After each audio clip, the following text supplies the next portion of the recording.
Hola, muy buenas. Otra semanita más. Esta vez traemos a un invitado también muy especial. ¿Por qué? Porque las otras semanas hablamos de socialismo con ese pequeño programa, con Luis Carlos y con Laureano Luna hablándonos de economía y sociedad, un poco de socialismo. Pero hoy, ya al fin hoy, nos toca hablar de liberalismo. ¿Y qué mejor persona, qué mejor amigo que Francisco Coll? Excelente economista, colaborador con Intereconomía, escribe la revista Ford, vamos, un máquina. Bueno, preséntate, Francisco. Bueno, pues la verdad que me has presentado tú, ¿no? Pero en este aspecto, pues eso, pues mi nombre es Francisco Colmorales, me dedico al campo de la economía, ¿no? Y en este sentido, pues lo que trato de hacer en mi trabajo y en mi día a día es analizar continuamente la economía y todo lo relativo a ella, ¿no? El tema de análisis económico y sobre todo un análisis económico que en estos momentos se está volviendo cada día más, por así decirlo, demandado, cada día más solicitado por la gente, que es algo que me alegra, ¿no? Porque cada día veo a más gente interesada por la economía y esto es algo que los economistas deberían y deberíamos valorar, dado que estamos hablando de una situación en la que la gente por fin le interesa o se interesa por el mundo económico, que antes hace unos años, pues veías a la gente en la crisis de 2008 hablar de economía y es que no, por así decirlo, no entendían tanto la economía como ahora, ¿no? Que ahora pues tenemos la economía en todos lados, ponemos la sexta, tenemos economía, ponemos Antena 3, tenemos economía, ponemos cualquier canal y tenemos gente, expertos, que son escuchados en la tribuna pública y que se le escucha hablar de economía y la verdad que en ese aspecto, pues la verdad bastante contento y trabajando mucho para analizar la economía diariamente y para poder dar luz o aportar luz, por lo menos en la medida de lo que sea posible, sobre la situación que en estos momentos nos acontece.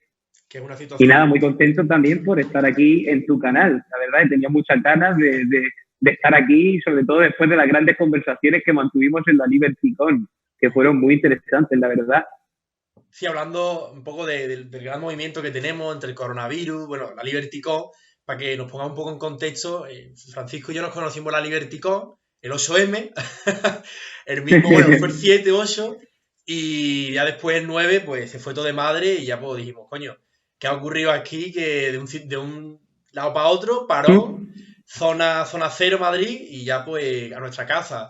Pues hablando un poco, Así fue. Francisco, vamos a empezar. Me gustaría hacerte dos preguntas en una, ¿vale? Y a ver la complejidad que tiene la pregunta, porque eres economista y me gustaría preguntarte si la economía es algo objetivo, es decir, si es algo que matemáticamente se cumple o tiene varias vertientes. Es algo subjetivo, que en un país funciona una cosa, en otro otra. Y dentro de esa misma pregunta te quiero hacer que, ¿por qué eres liberal y por qué funciona la economía liberal? Efectivamente, es una pregunta un poco es difícil, ¿no? Puesto que al final pues, se puede mirar de varios matices. En primer lugar, atendiendo a la primera pregunta, pues la economía es una ciencia objetiva, una ciencia, en este caso, exacta, ¿no? Que es lo que suelen preguntar. Pues en mi criterio yo creo que tiene parte de los dos. De hecho, la economía heterodoxa, ¿no? En este sentido, aboga por una economía la cual está basada en la ciencia social y mantiene un gran componente social que, por así decirlo, invalida en gran parte la métrica y la medición con los modelos matemáticos, ¿no? Que en este caso sí recoge, por otro lado, la ortodoxia económica. Y en este sentido, creo que, como digo, la ortodoxia económica, por el lado que básicamente lo que a ellos les afecta, tiende a decir que la economía es una ciencia completamente exacta y que la economía es una ciencia que, por así decirlo, sin la métrica de la economía, sin hacer la métrica, sin aplicar modelos matemáticos a ella, no se puede medir. Yo siempre trato de decir lo mismo con respecto a esto. Yo siempre he hecho un mix entre la ciencia económica en heterodoxa y ortodoxa, puesto que creo que la ciencia económica es una ciencia que se integra por unos agentes socioeconómicos que al final son los que conforman la economía y dependiendo de ese comportamiento que estos agentes socioeconómicos ejerzan, la economía va a ir en un sentido o en otro, pero también abogo por esa métrica, ¿no? Que nos permita conocer con determinados modelos matemáticos, con determinadas fórmulas, nos permita conocer, por así decirlo, qué es lo que están haciendo estos agentes socioeconómicos.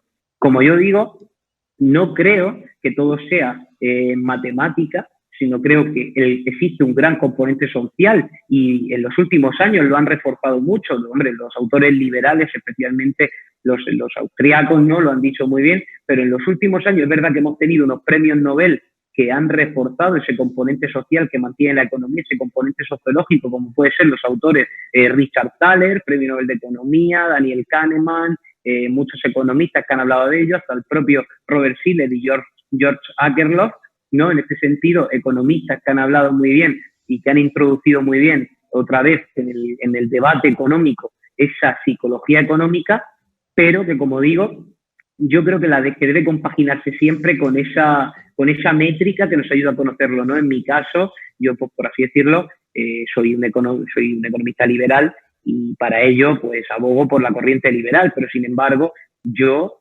mismo hoy hacía un estudio precisamente sobre el comportamiento del mercado laboral en España y utilizaba métricas como puede ser la ley de Ockham, he utilizado métricas en base a los SMI como el índice de Caix, he utilizado métricas que realmente son métricas generadas por la economía ortodoxa y que en este sentido a mí me sirven para conocer cómo se comporta el mercado laboral, ¿no? Entonces, en este sentido es lo que digo y lo que básicamente concluyo en decir que la economía es una ciencia que puede ser, que tiene componente objetivo y que tiene componente subjetivo. Yo creo que la clave está en saber combinar ambas partes, puesto que al final estamos llegando a una situación en la que parece que si rechazas, o sea, si abogas por la economía heterodoxa o crees que hay parte de razón en la economía heterodoxa, tienes que rechazar la ortodoxa. Y lo mismo pasa a la inversa. Si apoyas la economía ortodoxa, parece que ya, por ende, tienes que rechazar la economía heterodoxa. Yo creo que aquí hay que saber combinar ambos y saber que, como decía Mises, pues la economía se puede medir por así decirlo, con métrica, pero tiene un gran componente social y eso hay que admitirlo, puesto que al final, como digo, la economía se mueve por la sociedad y en ese sentido somos los ciudadanos los que la mueven y ahí tenemos los ciudadanos, como decía Unamuno, pues en este caso somos personas subjetivas, dado que somos sujetos. Si fuésemos objetos, seríamos objetivos. Entonces, en este sentido, yo creo que hay que hacer una combinación de ambas. Y bueno, la segunda pregunta era un poco ya que has hecho un buen mix, porque ha sido complejo, decía, ha sido sincero, de que funciona tanto las mediciones económicas como funciona tanto los movimientos sociales. Una mezcla de austriaca y no como Garzón, que se pone a decir que lo único que funciona son las mediciones económicas y los modelos y tal. Por eso... Sí, pero luego no sabe medir. ¿Qué? ¿Qué has dicho? Te digo, que luego no sabe medir. Apoya la métrica, pero luego no sabe medir. Luego la inflación no existe, ¿no, Francisco? Efectivamente, y la teoría monetaria moderna es la clave. Que haga la métrica en Venezuela, a ver cómo ha funcionado la teoría monetaria moderna en Venezuela. Tengo en mi estantería un libro que es Los enemigos del comercio, de Escotado, y se habla de capitalismo, de cómo el capitalismo desde Grecia, bueno, él dice que nació en Grecia, desde Grecia hace un boom en nuestras sociedades. Yo te pregunto a ti como economista, porque hoy día estamos viendo cada vez en Occidente más movimientos anticapitalistas, personas en contra del capitalismo. En España creo que el último estudio fue que el casi 50% de la población estaba en contra del capitalismo. ¿Es malo el capitalismo, Francisco? ¿Ha desmejorado la vida de las personas el factor de ser capitalista? A ver, esto es algo que lo han tratado de decir muchos economistas liberales y en este sentido yo me reafirmo en su postura. Lo dijo Rayo en la Liberticon estando allí cuando le preguntaron cuál es el único sistema que consideras que funciona y él dijo que era el capitalismo. Yo abogo lo mismo, ¿no? Abogo por lo mismo y es que el sistema capitalista para mí es el único sistema que hasta ahora ha funcionado y que, por así decirlo, las métricas así lo registran. De hecho, era la propia economía ortodoxa, la propia economía que definió John Maynard Keynes, la que trataba de estimular, por así decirlo, no estimular, sino corregir los fallos del capitalismo, dado que consideraba que el capitalismo era la forma de hacer economía, pero consideraba la intervención del Estado como una forma de corregir los fallos que tiene el capitalismo. En este sentido, yo soy de esas personas que reconoce que el capitalismo tiene fallos, porque todo en esta vida tiene fallos, pero también reconozco que tiene fallos porque es el único sistema que se ha aplicado y que ha funcionado en este sentido. Cuando nosotros nos vamos al comunismo, pues vemos lo que nos ha dejado el comunismo, lo que nos ha dejado el socialismo, lo que nos han dejado otra serie de corrientes ideológicas, y vemos también, por otro lado, que nos ha dejado el capitalismo. A mí me cabrea mucho en este sentido. Yo tiendo a creer, y es verdad que aquí me alejo un poco de la ciencia económica cuando digo esta afirmación, ¿no? Pero tiendo a decir que el capitalismo, y además es algo que recalca mucha gente, hablan del capitalismo genera desigualdades. Pero si nosotros nos vamos, por ejemplo, a los índices de desarrollo humano, nos vamos, por ejemplo, a ver los índices de riqueza nacional en 2 países, y además lo hacemos por deciles, en este caso desagregamos la población de tal forma que podamos medir cómo ha evolucionado la riqueza de los diferentes deciles, podemos observar cómo el capitalismo, pese a generar desigualdades, porque las genera, y de hecho podemos entrar ahí en un matiz no fisiócrata, en que, como decía François Knight, pues tenemos ahí una situación en la que podemos defender que sin desigualdades pues no existe el incentivo de seguir creciendo, pero al margen de eso, lo que quería decir es que si nosotros dejamos al margen las desigualdades y dejamos al margen la medición entre un decil y otro, si cogemos esa medición y lo miramos desde el punto de partida del que parte cada decil y cómo ha evolucionado a lo largo de la historia con el capitalismo, nos damos cuenta que todos los deciles han crecido, es decir, la riqueza crece continuamente.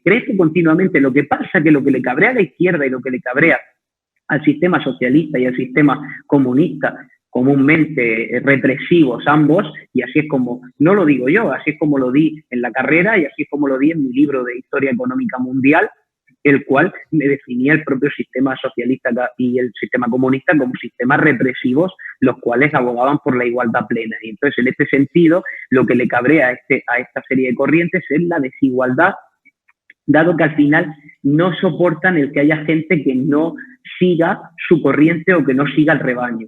Sin embargo, como digo, donde deberíamos fijarnos para medir cómo realmente ha evolucionado la sociedad, deberíamos fijarnos en cómo crece la riqueza. Es decir, en este sentido, si nosotros sacásemos una correlación entre la riqueza de los más ricos y por así decirlo, la riqueza de los más pobres, si la riqueza de los más ricos tuviese una correlación, mostrase una correlación inversa con la riqueza de los más pobres, de tal forma que los más ricos, por ser más ricos, hacen que los más pobres sean más pobres, pues en este caso sí podríamos decir, oye, las desigualdades es un gran problema para esta sociedad por el hecho de que el rico sea más rico hace que el pobre sea más pobre. Pero es que realmente cuando nos vamos a esta estadística y vemos los datos, nos damos cuenta que el capitalismo no ha traído eso, sino que el capitalismo ha hecho que los ricos sean más ricos y que los pobres también sean más ricos, no que los pobres sean más pobres. Sin embargo, cuando nos vamos a otras corrientes como el socialismo o el comunismo, que tratan de defender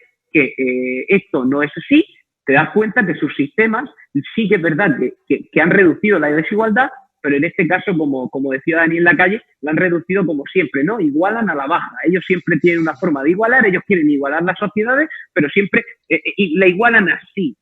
Cuando realmente, cuando el capitalismo, cuando miras las estadísticas, te das cuenta que va creciendo progresivamente, aunque el gap entre un decil y otro se ensanche. Lo importante, como digo, es que siempre haya crecimiento. Y en este sentido, es lo que estoy diciendo. O sea, yo creo que el capitalismo es un sistema que debe defenderse por el mero hecho de que es el único sistema que funciona en estos momentos en la economía y el único sistema que hasta ahora se ha desarrollado, por así decirlo, se ha desarrollado de tal forma que hace que la sociedad se desarrolle y siga desarrollándose. No obstante, quiero decir, el capitalismo necesita mejoras, como todo. No podemos creer en que el capitalismo va a ser un sistema inamovible y que cuando, por así decirlo, no avanza y presenta fallos, es un sistema fallido. No, como todo necesita mejoras. Las empresas, como por así decirlo, no sé, por poner un ejemplo, ¿no? Pero las empresas de automóviles se han ido renovando continuamente con el paso del tiempo. ¿Quiere decir que Renault o Volkswagen en el año 97,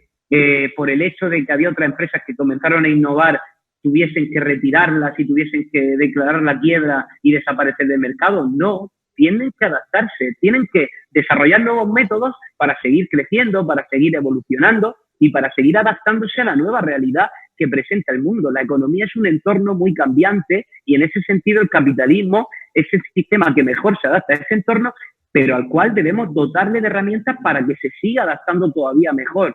Yo creo, como he dicho, los indicadores están ahí, los indicadores del capitalismo y de que el capitalismo funciona están ahí, Y yo creo, y lo creo abiertamente, que cuando hay alguien que rechaza el capitalismo, para mí es por dos razones. Y es, en primer lugar, porque esa persona no cree en sí misma, en el hecho de que no se ve capaz de desarrollarse en un sistema capitalista el cual ofrece una serie de oportunidades que te ayudan a desarrollarte, o el propio desconocimiento que tiene la gente del capitalismo, el cual se recoge incluso en muchísimas entrevistas cuando le preguntas a la gente sobre qué es el capitalismo, cuando le preguntas a la gente sobre datos y no te sabe decir ni siquiera cómo es esa situación.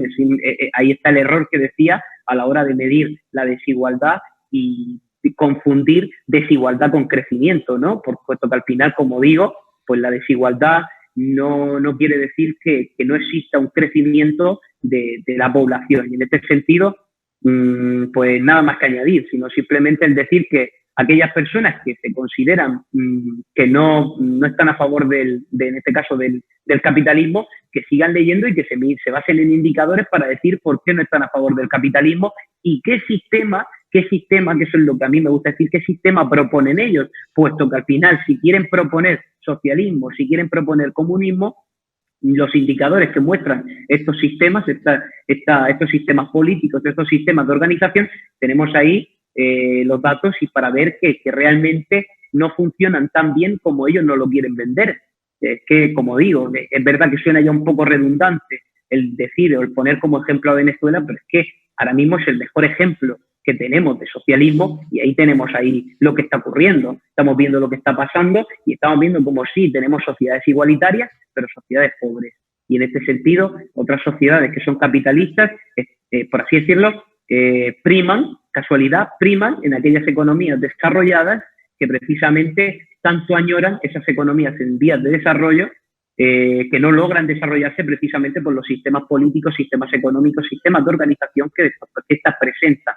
Entonces yo creo que sí es verdad que estamos tendiendo hacia una corriente en la que cada día hay más gente que rechaza el capitalismo, pero cuando luego preguntas qué es lo que realmente proponen ellos para sustituir al capitalismo, poca gente me ha respondido sin decirme el comunismo o el socialismo, por así decirlo, poca gente me ha respondido sin una corriente ideológica, con una respuesta neutral, científica, que me avale otro sistema que sea mejor que el capitalismo. Y es que Rayo lo dice, es que no hay sistema ahora mismo que en datos pueda cuestionar el capitalismo, pueda decir que es mejor que el capitalismo.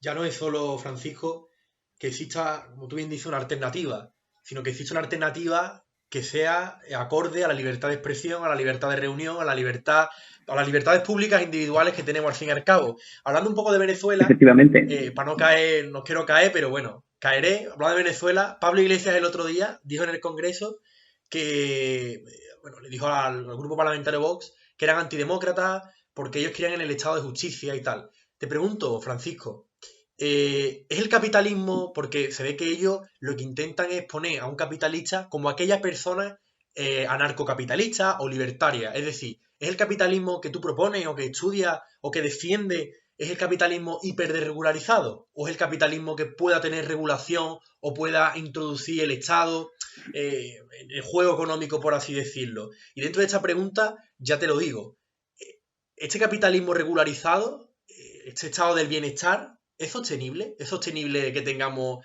ese añorado sistema del bienestar de los años 80 de la Europa próspera?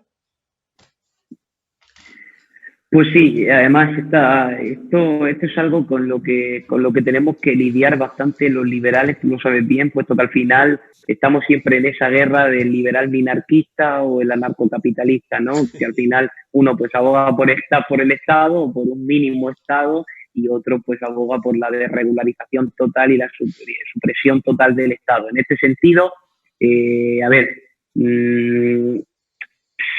sacando el debate la teoría de la expansión que tanto ha definido Huerta de Soto y que considera que la economía, por así decirlo, si contempla al Estado, el Estado tiende siempre a expandirse, sacándolo del debate. Yo siempre he creído o me he considerado liberal minarquista en el asunto de que creo que siempre debe existir un orden, dado que al final siempre he considerado que la sociedad en la que vivimos en estos momentos, de hecho, se ha reflejado muy bien cuando has dicho lo de que gran parte de esta sociedad ha comenzado a odiar el capitalismo. De hecho, vivimos en una sociedad que desgraciadamente no está integrada por liberales. Si estuviese integrada por liberales, quizá una sociedad anarcocapitalista para mí podría funcionar, dado que al final tú como liberal respetas y no violas mi libertad como liberal que yo también soy, ¿no? Entonces, en este sentido, también se produce la inversa y todos nos respetamos porque somos liberales y creemos en la libertad ajena y en no violar esas libertades.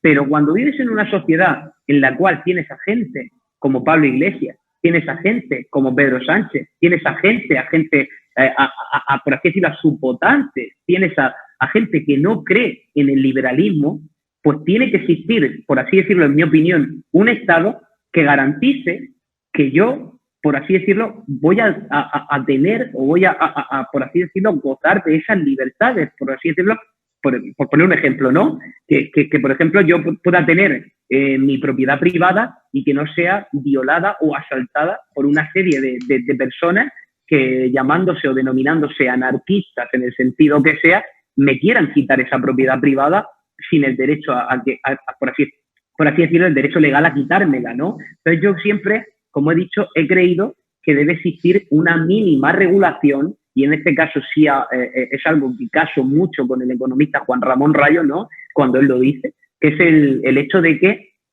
cuando a él le preguntaban, puesto que al final en esta crisis del coronavirus mucha gente ha intentado atacarnos a los liberales diciendo, ¿ahora qué vais a hacer los liberales, no? Ahora los liberales fallidos, que decíais que no queríais Estado y ahora nada más que le exigís al Estado que actúe, que haga, y por así decirlo, reflejando que sin el Estado no soy nadie, ¿no? Y Rayo le contestó con una frase y dijo, yo siempre he considerado que el Estado debe existir para, por así decirlo, dotarme a mí de unas garantías mínimas que me permitan, por así decirlo, vivir en un mundo libre. O sea, garantías mínimas como puede ser la salud, que garantice la salud, por así decirlo, no el sistema público de salud, sino que garantice el que yo, por así decirlo, me encuentre bien, que no viole, por así decirlo, mi salud pública, ¿no? En este sentido, un Estado que defienda mi libertad y un Estado que defienda, por así decirlo, mis derechos. En ese sentido, si el Estado ya no está ni para eso, pues como dijo Rayo, no me quedan razones para defender la existencia del mismo. Entonces, en este sentido yo hago lo mismo. Creo que debe existir un mínimo Estado que en este caso haga de figura arbitraria para controlar y supervisar un poco, ¿no? En este sentido, que nadie viola mis libertades, que nadie va a robarme mi propiedad privada, que nadie va a privarme a mí de mis derechos, pero considero que no el Estado que tenemos en estos momentos es un Estado que pesa muchísimo, un Estado que viola las libertades pero por completo, un Estado que no aboga, por así decirlo, porque la gente pueda ejercer libremente sus derechos, un Estado que aboga por controlarnos, por reprimirnos fiscalmente, un Estado que aboga por quitarnos todas las libertades, y me preocupa mucho, sobre todo en un escenario como este, ¿no? Puesto que al final son escenarios en los que se utiliza mucho la palabra temporal para, como decía mi socio, ¿no? José Francisco, en este caso, para evitar decir que la medida que van a aplicar va a ser permanente. Eso también, por ejemplo, por poner un ejemplo, la tasa COVID que quiere aplicar ahora Pablo Iglesias y que dice que quiere gravar a los ricos, tanto ahínco que hace este hombre con los ricos por su reconocida ricofobia, como le llamaban algunos. En este sentido, es algo que me hace gracia, ¿no? Puesto que al final a esa política que él quiere aplicar le llama política temporal. De hecho, le ha llamado tasa COVID para que nadie, por así decirlo, se asuste, ¿no? Y se crea que esta política va a ser permanente. Pero si nos vamos años atrás al presidente que estuvo antes de Mariano Rajoy, el señor José Luis Rodríguez Zapatero, cuando aplicó el impuesto al patrimonio, también fue el mismo José Luis Rodríguez Zapatero el que dijo que lo aplicaba de forma temporal para corregir una situación coyuntural que en aquel momento atravesábamos, y como vemos, el de impuesto al patrimonio hasta el día de hoy ha seguido permanente y nadie lo ha quitado. En este sentido, la tasa COVID, así como todas esas privaciones de libertad que se están produciendo en estos momentos y que estamos viendo al gobierno ejercer de tal forma que hasta los liberales estamos quedando asombrados de ver lo que está ocurriendo, yo creo que es por así decirlo, es una forma que estamos dejando al Estado acceder a nuestras libertades Y si no atendemos a eso, si no reaccionamos a tiempo, cuando todo esto pase, gran parte de la libertad de la que gozábamos se va a ver en entredicho, se va a poner en peligro. Y para eso, siempre lo he dicho, para eso la sociedad civil tiene que estar activa, más activa que nunca, y responder a este gobierno, puesto que sin sociedad civil, sin, por así decirlo, sin una sociedad civil fuerte, sin una sociedad civil unida que trate de responder a este gobierno, una sociedad civil descentralizada en este caso, nos dejaría, por así decirlo, desamparados y nos dejaría sin esa herramienta democrática, la mejor herramienta democrática para hacer frente a este gobierno, puesto que solo nos queda eso, ¿no? Solo nos queda esa capacidad de responder desde la sociedad civil. Y por otro lado, respecto a si este sistema sería sostenible, ¿no? Un sistema liberal sería sostenible, por supuesto que sería sostenible siempre y cuando se garantizasen que ese sistema liberal va a funcionar tal y como lo define el mundo liberal, ¿no? Si al final queremos un sistema liberal o vendemos un sistema liberal en el cual sí somos liberales, pero el peso del Estado es superior al 50%, pues evidentemente no va a ser sostenible. Pero si hacemos un sistema liberal tal y como está tipificado desde el liberalismo, desde la doctrina liberal, pues efectivamente es sostenible y la muestra está en muchos países que lo tienen aplicado. Por ejemplo, también decían que Estados Unidos iba a caer en la miseria absoluta cuando Donald Trump llegó al poder y aplicó, por así decirlo, las teorías de Arthur Laffer a la economía estadounidense, y no veo a Estados Unidos en la quiebra absoluta, ni veo a Estados Unidos, por así decirlo, llorando por los rincones, ¿no? Para decirlo de forma coloquial, ¿no? Puesto que al final estamos hablando de una economía que es la primera potencia económica del mundo y una economía que funciona bastante bien. Es cierto que ahora pues ha dejado en entredicho su gestión o la gestión de Donald Trump a la hora de gestionar el COVID, pero si nosotros nos basamos en la trayectoria histórica de Estados Unidos, pues el sueño americano es la mera muestra de que un sistema capitalista junto a un sistema en parte liberal funciona.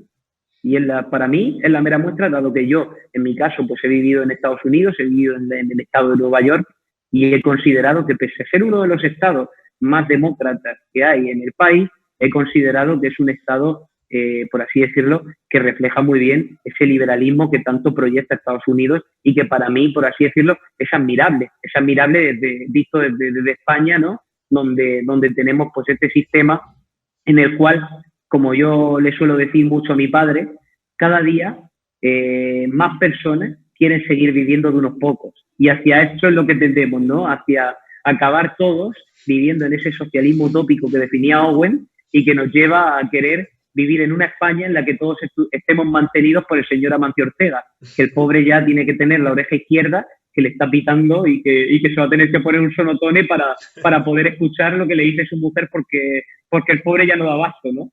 Sí, es como... en este sentido. Como lo que has dicho, la ricofobia, ¿no? Pero luego esas personas dicen que con su trabajo se pagan buenas mansiones, buenos chalés y buenos medios de vida. Francisco, antes de entrar en el tema del COVID, me gustaría hacerte una pregunta porque es que cada vez que se discute o discuto con alguien, me sale con un argumento muy sencillo a priori, que convence a la gente. Es decir, cuando tú le dices a alguien que es socialista, que eres liberal y que crees en la economía libre, ellos te saltan siempre con tres pilares: la educación pública, la sanidad pública y las pensiones públicas. Ellos te dicen que si las pensiones públicas los viejecillos no tendrían sustento y morirían, si la educación pública tendríamos un barrio de analfabetos y si la sanidad pública estaríamos muriéndonos en hospitales. Como dicen que pasa en Estados Unidos, pero luego en Estados Unidos son hospitales públicos donde mueren las personas. Así que te pregunto, Francisco, ¿es verdad que el liberalismo, o este liberalismo que defiende, deja atrás a la gente, deja que la gente se muera, no da cobertura sanitaria, no da cobertura educativa? ¿Tiene que ser 100% público esos tres pilares para que una sociedad funcione y esté formada? Pues evidentemente no. Esto es una pregunta además muy interesante, pero la respuesta para mí es evidentemente no. El liberalismo no deja a nadie atrás. El liberalismo no es una corriente que trate de generar como algunos creen, una trampa, por así decirlo, una trampa malthusiana y cargarnos al 50% de la población en un momento, puesto que al final no los consideramos válidos para nuestro sistema productivo. Yo para mí considero que evidentemente no. El liberalismo no deja a nadie atrás.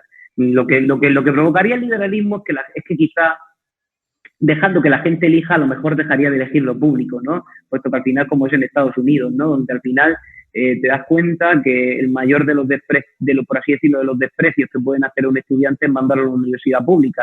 Eso es lo que ocurre en Estados Unidos. De hecho, yo he estado viviendo allí con norteamericanos que rezaban el que sus hijos no acabasen en universidades públicas, puesto que al final estaban otras universidades como Princeton, Berkeley, Harvard, Yale, universidades que estaban dotadas de gran profesorado y dotadas de un sistema educativo evidentemente mejorado al sistema público. Lo que pasa que cuando el socialismo, por así decirlo, trata de decir estas cosas, no le interesa el decir que ese sistema público, por así decirlo, es un sistema igual que el pagado, porque es un sistema igual que el privado, porque al final lo pagamos. Y además no lo pagamos a un coste barato, o sea, lo pagamos con muchos impuestos y muchos sacrificios. La cuña fiscal, en este caso, en España, estamos hablando que está en el 39,4%. La media de los países europeos en el promedio es del 36,1%. Es decir, de nuestros ingresos, el 40% se lo lleva el Estado para pagar precisamente esos sistemas públicos que tanto quiere vendernos como gratis, y que luego al margen hablaré otra cosa que me parece muy interesante en este tema, ¿no? Pero yo sobre esto lo que trato de remarcar es eso, ¿no? Que este sistema que nos quieren vender como si fuera un sistema gratuito, un sistema que todos lo tenemos de nacimiento y demás, es un sistema que todos pagamos por igual.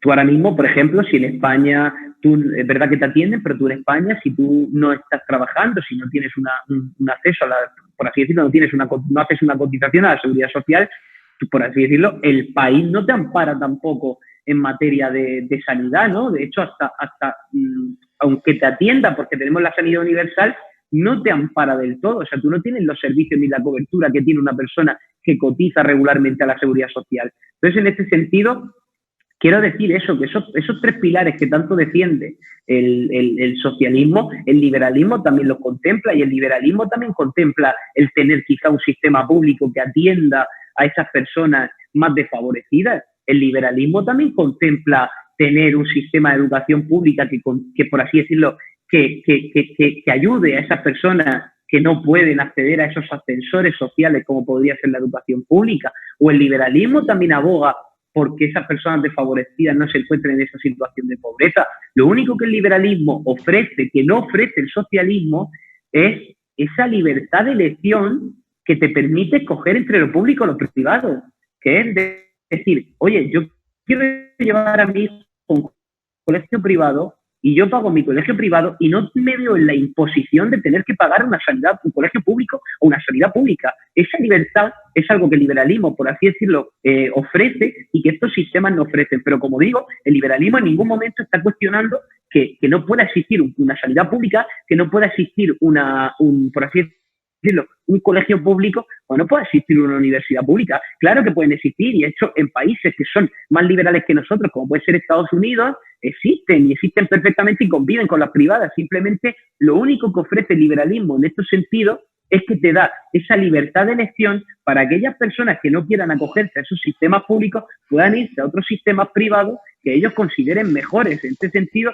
yo creo que es hacia lo que tendemos que derivar, y es ofrecer a la sociedad el que pueda elegir él y no imponerle, puesto que al final ellos priman mucho todo este tipo de cosas y tratan de hacerte y que se me permita la expresión, y perdón por ella, quieren que seas el tonto que está todo el día dependiendo del Estado, pero yo considero que no debo depender del Estado para seguir adelante. Con el salario que yo obtengo, si no me quitasen los impuestos que me quitan, perfectamente podría pagar mi sanidad privada, así como mi colegio privado, y tendría la opción de elegir, puesto que con sus sistemas lo único que hacen es imponerme y no tengo libertad de elegir. Luego dicen que no ahorramos, pero ¿cómo vamos a ahorrar si es que hasta incluso para mi pensión tengo que ceder a lo público y tengo que elegir la pensión pública, puesto que si quiero generarme una pensión privada, tiene que ser complementándola con una pensión pública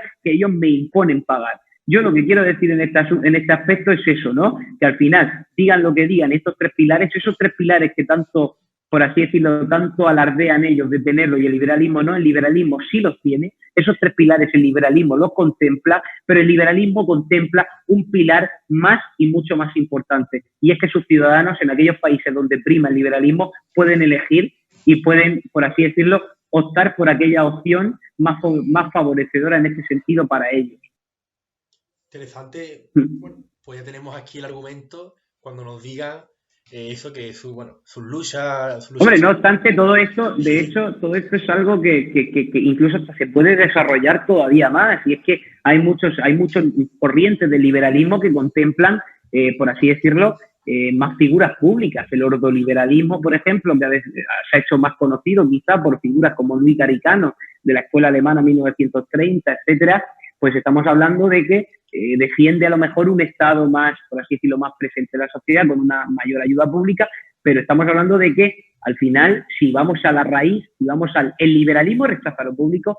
No, el liberalismo no debe rechazar lo público. El liberalismo lo que rechaza es que el Estado te obligue y te imponga el tener que afrontar un colegio público, el tener que afrontar una sanidad pública o el tener que afrontar una universidad pública, dado que si yo quiero ir a la universidad privada, al final yo, si quiero llevar el día de mañana a mi hijo a la universidad privada, voy a tener que estar pagando la universidad privada de mi hijo y a la vez parte de la universidad pública del hijo ajeno. Y eso considero que en cualquier cabeza, con mucha solidaridad que queramos mostrar, no lo considero justo. No considero justo que yo tenga que pagar parte de mi dinero para una universidad pública cuando luego yo quiero llevar a mi hijo a la privada y me digan, no, es que como llevas a tu hijo a la privada, pues esa la pagas tú aparte. No, es que mi hijo no está haciendo uso de lo público precisamente y por eso no quiero pagarlo. Quiero pagar la privada que yo estoy pagando y encima tiene un coste superior al que tú pagas.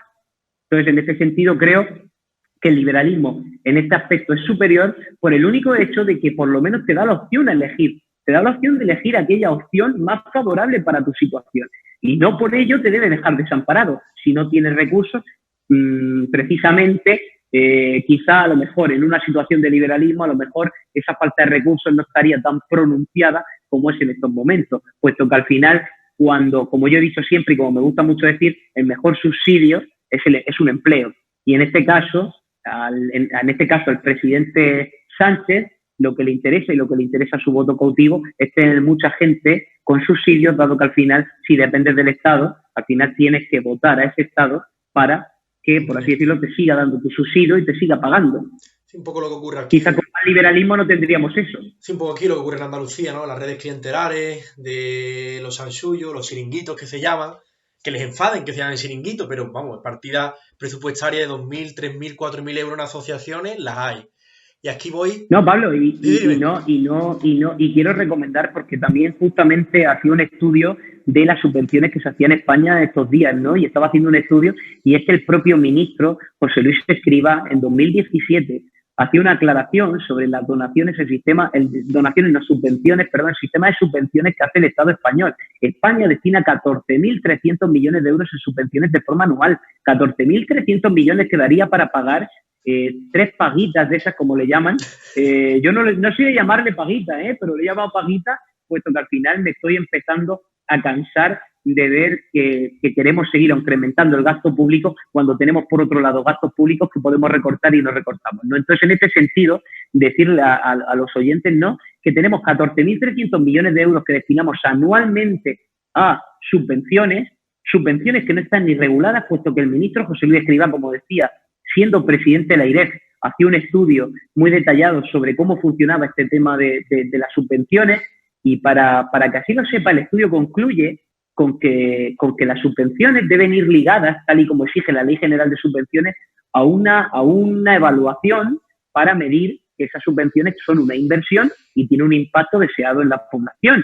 Y, sin embargo, el estudio concluía con que hasta el año 2016 ningún ministerio, así como ninguna comunidad autónoma, había realizado ningún programa de estos que comento para evaluar las subvenciones que se estaban dando y si esas subvenciones tenían realmente un impacto en la sociedad. Es decir, hemos estado destinando continuamente un dineral, un auténtico dineral en subvenciones de las cuales no tenemos información ninguna. El ministro Escrivá en este informe, además el informe se llama Spending Review, lo publica la IREF en 2017, y es muy curioso de que dice, el propio ministro José Luis Escrivá, que ahora es ministro, entonces no lo era presidente de la IREF, dice que los únicos indicadores que hemos tenido para medir el grado de consecución de los objetivos hasta ahora era cuántas subvenciones se habían repartido en el país, así como cuántos demandantes había habido. Eso hasta ahora eran los únicos indicadores que teníamos para medir y evaluar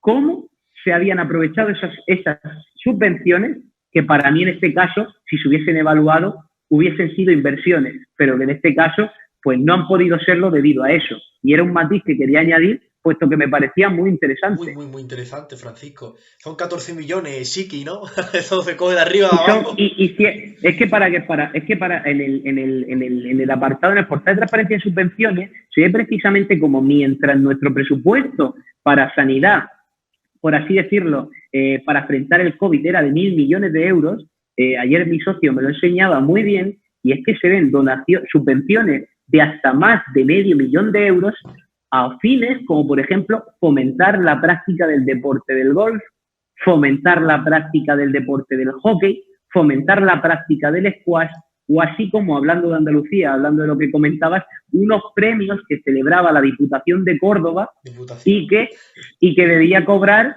X dinero y que se había pagado ahora cuando todos los recursos deberían estar destinados a satisfacer a una serie de profesionales públicos, tanto que los defienden, tanto que el socialismo defiende al sector público, unos profesionales públicos que ya no sé, por así decirlo, las demandas que le habrá hecho al Estado para decirles que se encuentran desprotegidos ante la situación. Y es que, no sé si recuerdo mal el dato, pero era en torno al 30% de los infectados de coronavirus que eran, por así decirlo, eran sanitarios de nuestro país que por no estar protegidos por ese socialismo que dice protegerles, se han infectado e incluso, desgraciadamente, muchos de ellos han muerto. Y desde aquí, pues, si alguno me está oyendo algún familiar de eso, con todo mi pésame, dado que al final, desgraciadamente, este sistema socialista que decía protegerle, efectivamente no le ha protegido.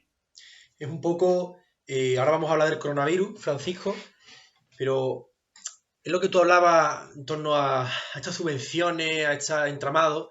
Había un vídeo hace poco, creo que lo habrás visto, de Spanish Revolution, que luego culpaba a los recortes del PP con el vídeo de las ventanas rotas. Es una pena que ellos digan que no hacen política con los muertos cuando son los primeros que culpan de las privatizaciones al Partido Popular. Privatizaciones, ¿sabes? Como el que va al médico con la tarjeta de crédito.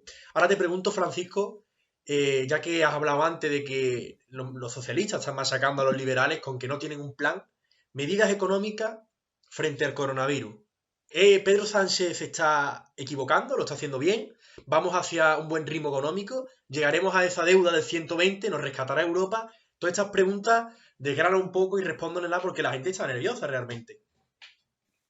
Pues efectivamente lo has dicho muy bien, y además no son la respuesta que se está obteniendo, no es una respuesta, por así decirlo, por lo menos la respuesta que yo esperaba. Yo creo que las medidas que se han aplicado hasta ahora son, además de escasas, por así decirlo, son incluso algunas equivocadas, empezando por la tasa COVID esta que quieren imponer. Esa tasa, saliendo de una economía, como vamos a salir de una economía que va a estar plenamente descapitalizada, lo último que debemos hacer es retrasar, por así decirlo, la atracción de capital de tal forma de que impongamos tasas que penalizan, por así decirlo, la inversión extranjera directa. Con ese tipo de tasas lo único que hacemos es penalizarlas. Es decir, una tasa que pretende, un impuesto que pretende gravar, por así decirlo, a los millonarios de tal forma que, bueno, millonarios, defino millonarios, pero millonarios para ellos, pues sí, si nos vamos a lo técnico, es aquella persona que posee, pero estamos hablando de 1 millón de euros. Una persona que posee 1 millón de euros, en este caso, va a tener que pagar cerca de 20.000 euros por el hecho de que posee 1 millón de euros y va a tener que destinarlo, en lugar de inversión, va a tener que destinarlo a pagar al Estado, ¿no? Entonces, en ese sentido, con una economía descapitalizada como vamos a salir, seguir aumentando la presión fiscal, la cuña fiscal, de tal forma de que el esfuerzo fiscal que tengan que hacer los españoles es mayor y así el esfuerzo que tengan que hacer los empresarios, que son los que invierten en nuestra economía, también sea mayor, me parece un error. Me parece un error en este momento. Quizá posteriormente lo puedes evaluar y además evaluarlo mejor. pero hacer lo que vas a hacer por una recaudación estimada que en el mejor de los casos no va a ser los 11.000 millones que él dice, en el mejor de los casos, como ha dicho el secretario general de los técnicos de Hacienda, va a ser de 9.000 millones, estamos hablando de un importe que no va a llegar a cubrir ni el 10% del agujero de déficit que vamos a tener cuando la economía española salga de esta situación. Entonces, en este sentido, jugárnosla a aplicar medidas que pueden, por así decirlo, desviar la atracción de capital por una recaudación que en el mejor de los casos no va a cubrir ni un 10% del déficit, me parece un error.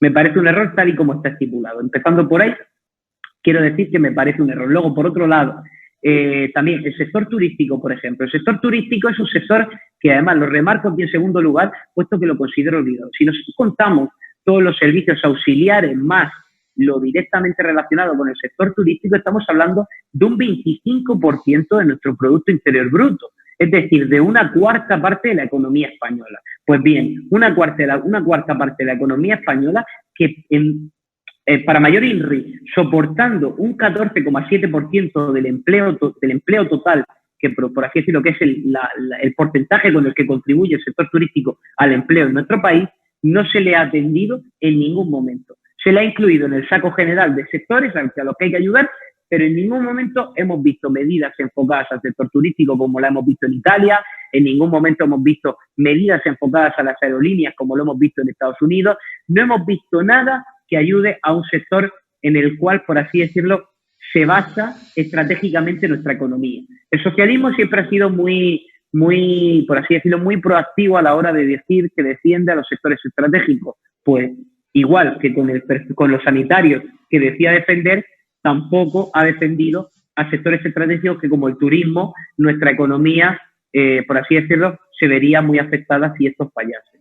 Entonces, en este sentido, otra cosa que quería decir era eso, ¿no? El sector turístico, el cual se ha visto desamparado en esta situación y no ha recibido ayudas especiales y específicas para un sector tan importante para nuestra economía.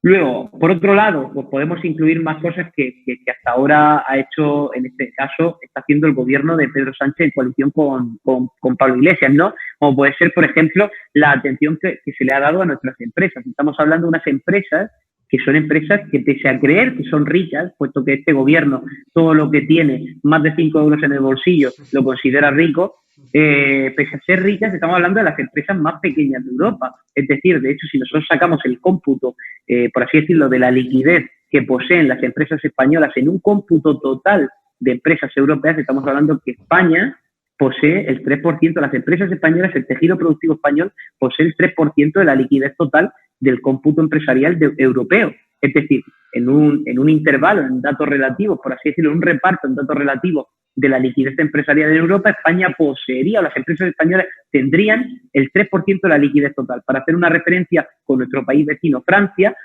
posee el 20%, lo cual deja la muestra de que nuestras empresas no solo son pequeñas, sino que sus recursos son extremadamente limitados. Cuando tú te encuentras con un tejido productivo en el cual el 99,88% de ese tejido empresarial está compuesto por pymes, de las cuales el 89% posee 10 o menos empleados y además tienen una liquidez, unos recursos muy escasos, tú tienes que aplicar medidas para favorecer a estos pequeños empresarios, medidas en las cuales puedan adaptarse.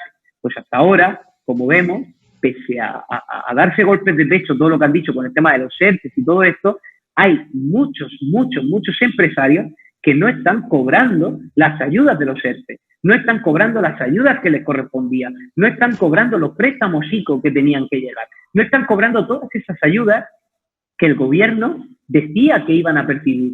Y en este sentido, pues quiero recalcar una cosa, y es, por ejemplo, la caja media que poseen estas empresas españolas. La caja media, que es la relación, por así decirlo, no es la relación, es los días que puede afrontar una empresa sus costes fijos, por así decirlo, sin ingresos, sin percibir ingresos. La caja media es de 57 días. Si nosotros atendemos al confinamiento, los días de confinamiento que llevamos ya aplicados, pues ya hemos sobrepasado los 60 días. En estos momentos las empresas españolas de media están ya sin liquidez. Hemos cumplido esa caja de media 57 días y en este sentido todavía tenemos a un gobierno que sigue sin transferir esas ayudas para que las empresas puedan adaptarse. Entonces, luego, cuando llegue la pérdida de capacidad productiva cuando nos metamos en una tasa de desempleo, como haya previsto el Banco de España, que podría rondar en torno al entre el 17%, una horquilla que iría entre el 17% y el 22%, cuando empecemos a perder capacidad productiva, cuando la gente se vaya al paro,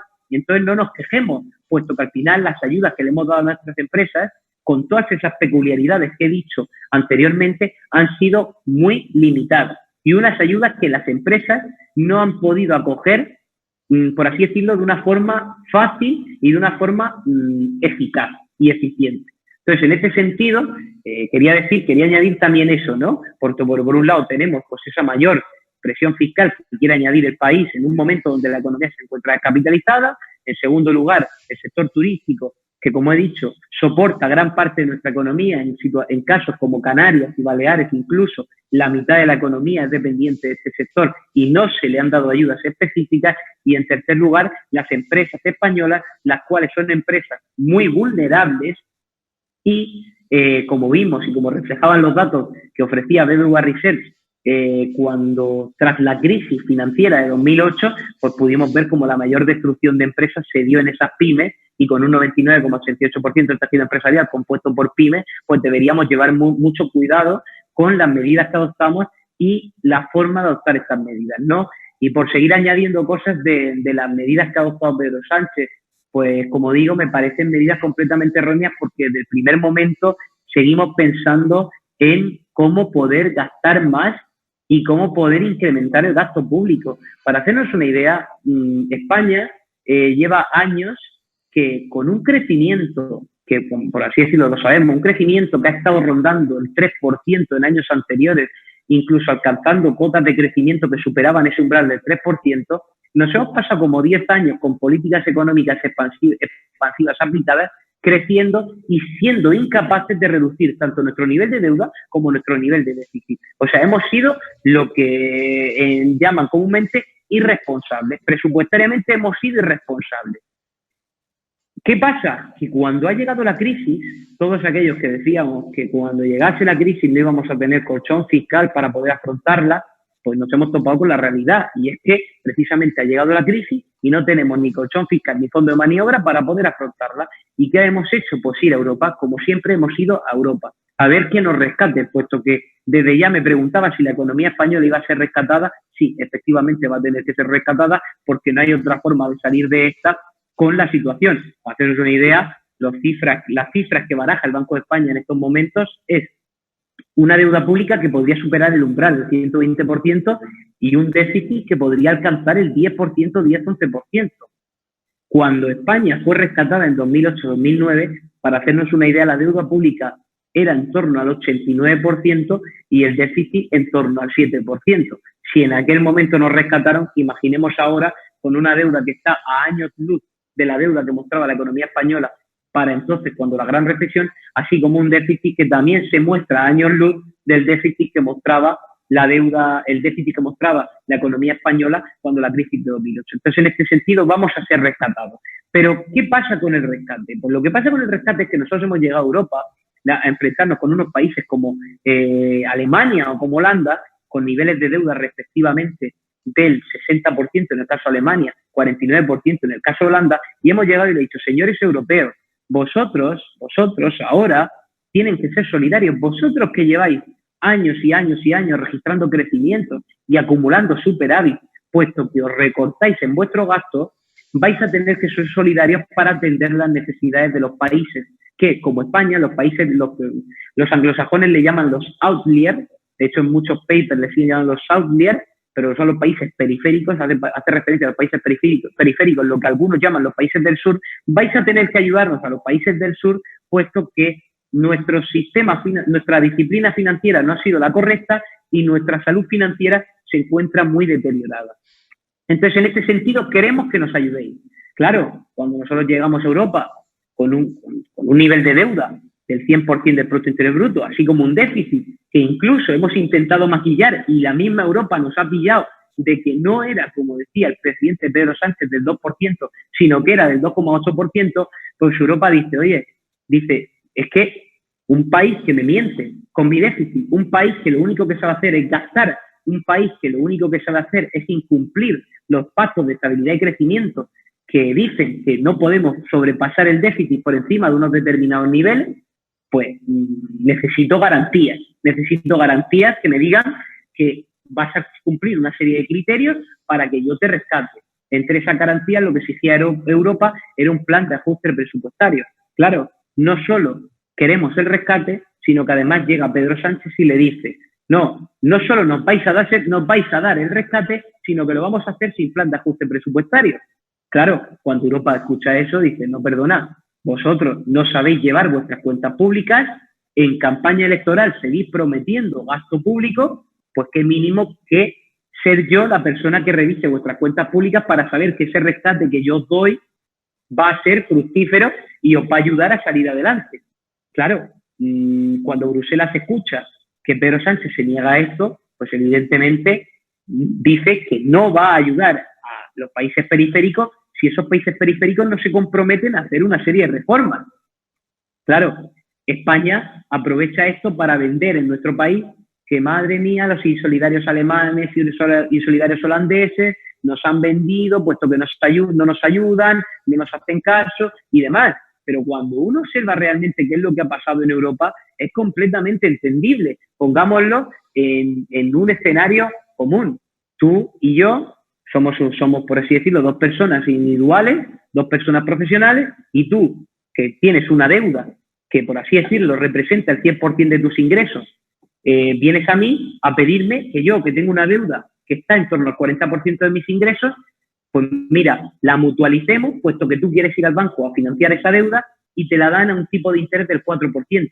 Y yo, que tengo una deuda sostenible, me la dan al 1%. Tú me solicitas a mí, oye, Fran, necesito, por así decirlo, financiarme más barato, puesto que no quiero que los costes, por así decirlo, que los costes de la deuda drenen la liquidez del país hacia el pago de esos costes, ¿no? En este sentido, unos costes que, como veremos después, también son muy abultados, 30.000 millones de euros que paga el país en los costes de la deuda, pero que bueno, que al margen de eso, con el fin de reducir el coste de la financiación, llegamos a Europa y le pedimos la mutualización de la deuda. En este caso, tú vienes y me pides que mutualicemos la deuda. Yo, claro, yo como persona te voy a decir, oye, ¿por qué voy a mutualizar yo mi deuda si yo me financio al 1% y tú al 4%? O sea, el que te está afectando es a mí no me afecta. De hecho, mutualizar la deuda lo único que va a llegar es que tú y yo nos financiemos en torno al 2,5, más o menos. Entonces, salgo perdiendo. Claro, al salir perdiendo yo te voy a exigir una serie de compromisos, que es decir, oye, pues dado que salgo perdiendo y dado que ahora, por así decirlo, mi coste de la deuda depende de ti, necesito que tú te comprometas con una serie de principios con los que yo estoy comprometido. Claro, Europa está pidiendo una cosa normal. Está pidiendo una cosa normal que todos, en un caso práctico como el que hemos visto, haríamos. Pero claro, cuando Europa escucha que Pedro Sánchez le dice que no, que esa sostenibilidad del coste de la deuda futura que exige Europa es algo que ellos no van a aportar con ninguna garantía, pues claro, Europa dice, no, oiga, así no, así sí que no te voy a dar las ayudas, puesto que al final si tú no me estás dando, por así decirlo, esas garantías para que podamos mutualizar la deuda con una sostenibilidad futura que nos permita mantener un coste de financiación asequible, pues no te voy a dar eso. Y en este sentido, pues me parece un graso error el coger y criticar a unos países, como puede ser Europa, que nos están ayudando continuamente, pese a que luego sí es verdad que compramos mucho a los europeos y que los ayudamos y tal, pero me parece un graso error seguir culpando a Europa de una serie de por así decirlo, de una serie de medidas que ha adoptado, cuando realmente los irresponsables y los que no han adoptado o no han mostrado el comportamiento que debía mostrar ha sido España, en este sentido, así como los países del sur, puesto que no hace falta más que recordar lo que, por así decirlo, no recuerdo el nombre de cómo era esta persona, pero al miembro de la Lega en Italia, ¿no? de Salvini, cuando cogió el zapato y pisó el plan presupuestario europeo y cogió y le faltó el respeto a Europa con su disciplina cuando dijo que él iba a incrementar el nivel de deuda todo lo que hiciese falta para que Italia tuviese una buena financiación y se asemejase a las necesidades del país. En este sentido, acordémonos de este tipo de escenarios cuando vamos a Europa a solicitar dinero, puesto que Europa no olvida que los irresponsables no son ellos y los insolidarios no son ellos, sino que somos nosotros que queremos hacer que su gente pague más impuestos, reciba menos y nosotros recibamos más pagando menos. Eso es algo que es insostenible y que, como te decía al principio de esta charla, es una corriente que es cada día más presente en más países y que me preocupa mucho, puesto que, como digo, estamos derivando hacia un mundo en el cual cada vez hay más gente que quiere vivir de cada vez menos gente. Es decir, queremos que nuestros desfases nos los siga pagando el papá Estado, pese a que nosotros podamos después seguir incumpliendo, seguir metiéndonos en desfases de forma continuada y reiterada, por así decirlo, sin consecuencias. Entonces, en este sentido, pues, como decía, esto es otro error, ¿no?, en la financiación que me parece que está cometiendo el presidente del gobierno, así como sus socios. Y si me pongo a mencionar errores en la gestión económica de esta crisis del coronavirus, pues hay muchísimos, y que yo creo que, vamos, he analizado casi todos en mis artículos, pero es que, como digo, para mí los prioritarios y los esenciales son estos, ¿no? Que por un lado la financiación, el formato de financiación en el cual no somos conscientes de que debemos ajustar nuestro gasto público y que debemos hacer reformas estructurales que llevamos postergando muchísimos años con el fin de no perder votos, porque es la única realidad, que es no perder votos. Las ayudas a un sector estratégico como es el sector turístico, como he dicho, todas esas políticas que quieren hacer extractiva la inversión extranjera directa en nuestro país, así como lo que comentaba, ¿no?, por el lado de que al final las políticas que estamos llevando a cabo en estos momentos pues no son políticas que estén adaptadas a un tejido empresarial, a un tejido productivo que, como el de España, es un tejido empresarial muy pequeño y muy vulnerable para sufrir una posible pérdida de capacidad productiva que nos acercaría más a esa recuperación en L que tanto temen en Europa y que tanto temen los españoles. Francisco, nos estamos quedando sin tiempo. Te voy a hacer la última pregunta. Antes de nada, decirle a los que estáis viendo el vídeo que abajo en la descripción me pone artículos de Francisco para que los leáis porque son maravillosos, la verdad. Te voy a hacer la última pregunta. Muchas gracias. Se aleja de toda la conversación, pero me tienes que decir, porque lo que hablamos en la Liberticón de políticos y partidos, pero me tienes que decir tu político favorito y tu político menos favorito. Esta pregunta sí es difícil. De hecho, diría que es la pregunta más difícil porque en estos momentos me cuesta decir mi político favorito, ¿no?, en el escenario en el que estamos. Entre mis políticos favoritos en estos momentos se hallan varios, pero quiero decir, si se me permite decir dos, quiero decir dos. Y es una mezcla un poco extraña, pero en este caso sería Cayetana Álvarez de Toledo. Cayetana Álvarez de Toledo me parece una política ejemplar en materia de, por así decirlo, a la hora de una política con conocimiento, una política técnica, una política que sabe, una política con temperamento, una política que, por así decirlo, muestra un nivel el cual no muestran otra serie de políticos. Y por otro lado, otro de los políticos que me gusta mucho, pese al lado que ha escogido, es el ministro José Luis Escrivá, puesto que, como decía, hace unos años el propio ministro José Luis Escrivá criticaba a este gobierno por la política de subvenciones que este gobierno mantenía.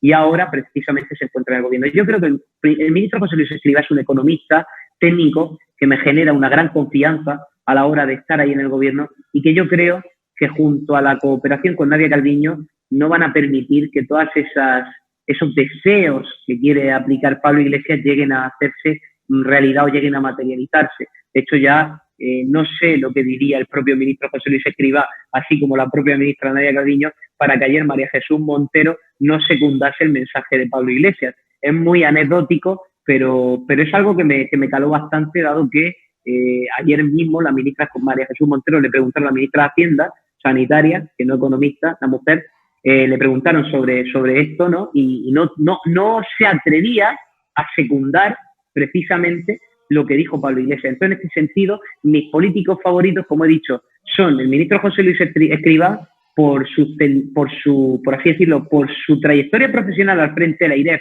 así como su trayectoria profesional académica como economista, y la ministra, por así decirlo, una de las líderes de la oposición, en este caso Cayetana Álvarez de Toledo, que como digo, considero que es una política que dentro de los políticos que hay en este momento en el Congreso de los Diputados, en sede parlamentaria, está a un nivel superior.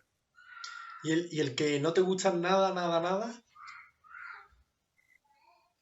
El que no me gusta nada, nada, nada. El que no me gusta nada, nada y me parece, por ejemplo, inservible, y aquí también voy a decir a dos, ya que he dicho dos favoritos, voy a decir a dos, son, y además esto sí lo tengo muy claro, o sea, además lo tengo muy claro, son el ministro Garzón, eso me parece un ministro, el ministro de Consumo, el nombre lo dice todo, el ministro de Consumo, y luego otro político que me parece inservible, además de hecho creo que es una persona que si no estuviese en el Congreso no se notaría, es el señor Pablo Echenique.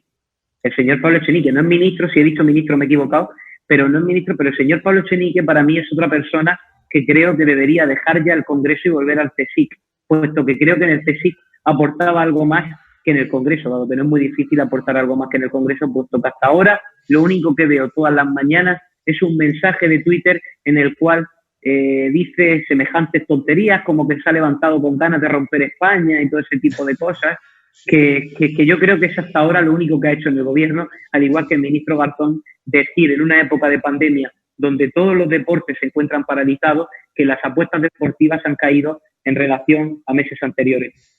Creo, vamos, lo tengo clarísimo, creo que Echenique y Garzón son dos personas que si no estuviesen ahí, no lo notaríamos. Bueno, pues siempre hago lo mismo, Francisco. Tienes un minuto para dar el último mensaje, el mensaje real que quieras dar. Un último minuto para decir lo que tú quieras.